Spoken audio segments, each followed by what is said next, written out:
আওয়ামী লীগের যে বিশ্বাস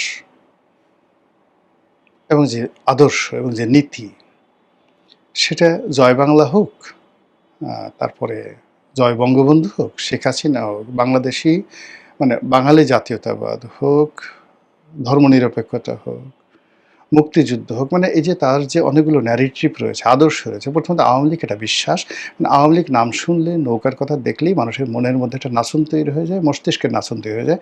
এটা একটা পার্ট। সেকেন্ড হলো এটা মরলো কী করে, দিস ইজ মাই কোশ্চেন।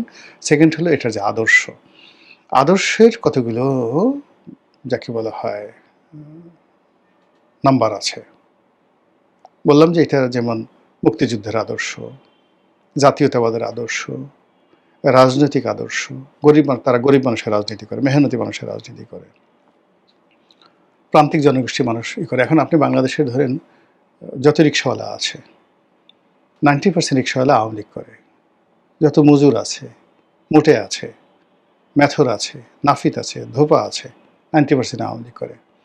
এদেশের যত দলিত সম্প্রদায় রয়েছে, উপজাতীয় সম্প্রদায় রয়েছে, 90% আওয়ামী লীগ করে।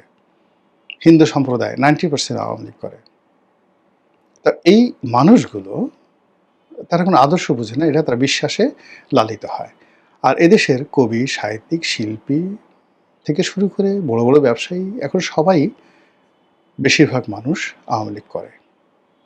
তো এদের যে অ্যাক্টিভিটি, এদের যে কর্মকাণ্ড আদর্শের ভিত্তিতে, তার কি মরণ হয়েছে? এরা কি এখন জয় বাংলা আন্দোলিত হয় না? এরা কি এখন ৩২ নম্বরে যেতে চায় না? এরা কি শেখ হাসিনার কথা শুনে রোদন করে না? এরা কি সকাল বিকাল খোঁজ নেয় না আওয়ামী লীগ আবার কবে আসবে? এখানে মরণ হলো কোন জায়গাতে আপনি একটু বলেন?